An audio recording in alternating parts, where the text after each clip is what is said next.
हर हर महादेव सभी प्रिय दर्शकों को। स्वर्ग की राह तो शायद कभी ना देख पाए, किंतु स्वर्ग की सीढ़ी के बारे में तो हम सब ने ही कभी ना कभी जरूर सुना होगा।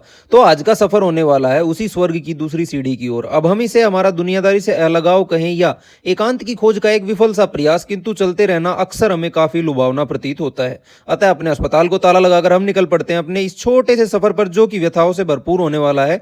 क्योंकि इंटरनेट सुविधा हरियाणा में उपलब्ध नहीं थी, तो सफर तय कर पाना काफी कठिन होने वाला था। जैसे तैसे हम आगे बढ़ ही रहे थे कि हमारा प्यारा मोहित भूख से व्याकुल होने लगा। अब यात्रा के दौरान भोजन आदि करना हम पसंद नहीं करते हैं, अतः हमें दिख जाते हैं जूस वाले भाई साहब, तो थोड़ा थोड़ा जूस हम ग्रहण कर लेते हैं। अब कुछ दूर चले ही थे कि फिर से भूख के संकेत हमारा मोहित देने लगा था, तो फिर से रुक जाते हैं कुछ फल आदि खरीदने के लिए।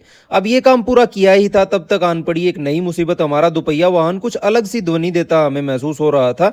जांच के लिए हमें फिर से रुकना पड़ा। भलाओ इन मिस्त्री भाई साहब का, जो मात्र 10 मिनट में इन्होंने सब कुछ सही कर दिया। अब 2-3 बार रास्ता भटकने के बाद आखिरकार हमें वादियों के दर्शन हो ही गए थे।